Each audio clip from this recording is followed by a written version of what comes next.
Pour ceux qui l'auraient oublié, Montblanc Norland est un aventurier courageux de l'époque, il y a de cela 400 ans. Un jour, il découvrit la cité d'or de Chandora. Une fois de retour de son expédition, il alla faire un rapport au roi, lui disant que la cité d'or existait bel et bien. Après 6 longs mois de voyage pour retourner voir la cité d'or avec le roi, elle n'y était plus. Un énorme knock-up stream avait propulsé la cité d'or dans les airs, un phénomène naturel non connu par l'homme à l'époque. Norland se fait donc exécuter et passe pour un menteur jusqu'à encore dernièrement, avant que Luffy ne retentisse la cloche de la cité d'or oubliée 400 ans plus tard. Donc, tout comme Montblanc Norland, j'avais peut-être passé pour un menteur, mais vous verrez, même si cela prend 400 ans, mes théories deviennent toujours vraies. Et c'est parti! What's up l'équipage? On se retrouve aujourd'hui pour la théorie tant attendue sur le secret de Marie-Joise. Alors sans plus attendre les amis, allons-y, c'est parti. Nous savons que Doflamingo connaît le secret de Marie-Joise, qui en réalité est un trésor. Dofi dit ensuite qu'avec le pouvoir de l'Opéopénomie, les fruits du démon de Trafalgar-Lac, il aurait pu utiliser le trésor de Marie-Joise à sa merci et ainsi contrôler le monde. Il poursuit en précisant 2 des pouvoirs de l'Opéopénomie, qui donc, de toute évidence, sont les 2 pouvoirs qu'il aurait de besoin pour ainsi contrôler le monde. Le premier étant de transplanter la personnalité d'un personnage dans le corps d'un autre. L'autre pouvoir est, de par une chirurgie mortelle pour l'utilisateur, rendre un autre personnage immortel. Doflamingo dit ensuite que si le secret de Marie-Joise est révélé, ceux qui sont actuellement au pouvoir, soit le gouvernement mondial, ne pourraient pas conserver ce pouvoir très longtemps. C'est environ tout ce que nous avons sur le fameux trésor de Marie-Joise. Sans prendre de détour, je suggère que le trésor de Marie-Joise soit l'arbre de fruits du démon.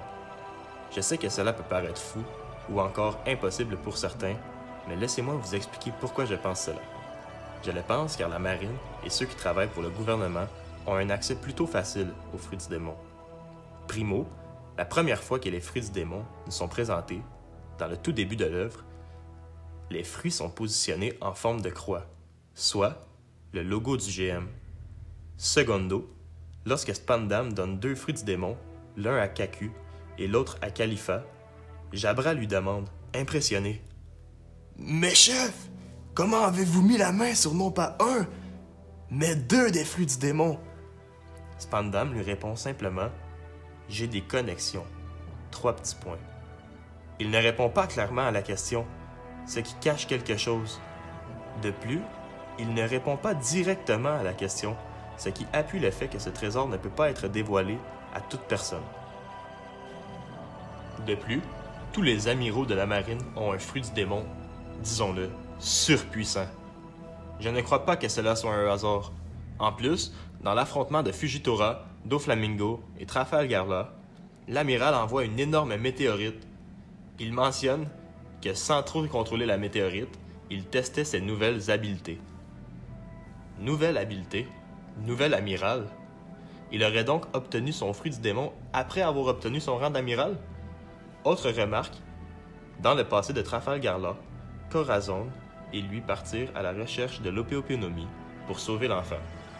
Le gouvernement offrait une somme plus qu'importante de 5 milliards de dollars pour le fruit, eux qui connaissent donc l'ampleur et la puissance de son pouvoir. Mais pourquoi l'Opéopénomie serait-il si important? À Water 7, Blue Eno mentionne que c'est prouvé par des scientifiques de Grand Line qu'il est impossible de manger 2 fruits du démon à la fois sans mourir. Cependant, si quelqu'un d'immortel mangerait 2 fruits du démon, qu'adviendrait-il? Va-t-il en mourir? Sérieusement, je ne crois pas. Je crois que ce serait donc ça l'ultime puissance de l'Opéopénomie, connue par le gouvernement. Mais pourquoi transplanter sa personnalité serait important pour contrôler le monde? 2 opinions surgissent à mon esprit. La première étant qu'il aurait besoin de cette habileté pour s'introduire sur les lieux. C'est quand même le QG du gouvernement mondial. Par contre, j'aime mieux croire à la deuxième option, qui est un peu farfelue, mais très plausible. Nous avons déjà vu là transplanter la personnalité entre Chopper, Frankie, Sanji et Nami. Nous l'avons vu répéter l'exploit avec Smoker et Tashigi. Toutefois, nous l'avons jamais vu transplanter la personnalité d'un utilisateur de fruits du démon dans le corps d'un autre utilisateur de fruits du démon. Peut-être serait-il ainsi capable de tuer instantanément les deux utilisateurs de pouvoirs démoniaques, car les deux démons se rencontraient dans le même corps. Cela serait, en effet, un pouvoir très dangereux pour le gouvernement et c'est pourquoi il lui attribuerait une si grande importance. Doflamingo échoua à mettre la main sur ce fruit. La et Corazon s'en emparent et donc le plan de Dofi pour régner sur le monde tombe à l'eau. Lui qui a compris ce secret, la puissance et le pouvoir que les fruits du démon octroient, mais n'ayant pas le pouvoir nécessaire pour défier le gouvernement mondial, il opte donc pour un plan B. Il s'approprie l'usine de Smile de Caesar Clown et en établit un commerce de faux fruits du démon pour s'imposer dans le nouveau monde. Ce n'est pas surprenant si Dofi sait à propos de l'arbre de fruits du démon contrôlé par le GM qu'il se soit approprié l'usine de Smile, ce qui lui permet, comme le gouvernement, de posséder une multitude de pouvoirs divers et d'avoir une énorme influence sur les mers. Je sais qu'une fois que l'un des utilisateurs de fruits du démon meurt, son fruit repousse quelque part dans la nature. Par contre, ce n'est pas dit que tous les fruits du démon ont été mangés, et ce n'est pas dit que tous les fruits du démon ont encore vu le jour. Les nouveaux fruits pousseraient donc directement sur l'arbre et le gouvernement en aurait directement accès. Tant qu'au reste de la population, ils ont seulement accès à ceux qui repoussent en nature, ou encore en payant une énorme somme de berry. C'est pour cela que le gouvernement mondial serait capable de maintenir le pouvoir, mais c'est aussi pour cela que si ça venait à se savoir, ils perdraient vite leur place sur le trône. Nous pouvons imaginer d'énormes alliances de pirates, peut-être même avec les révolutionnaires, ainsi que plusieurs pays, attaquer simultanément Marie-Joise avec l'objectif de s'attribuer l'arbre. Une guerre sans pareille débuterait pour le plus grand des pouvoirs de ce monde.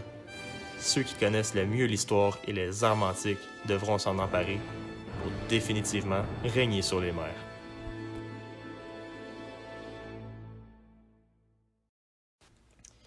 Merci l'équipage, encore une fois.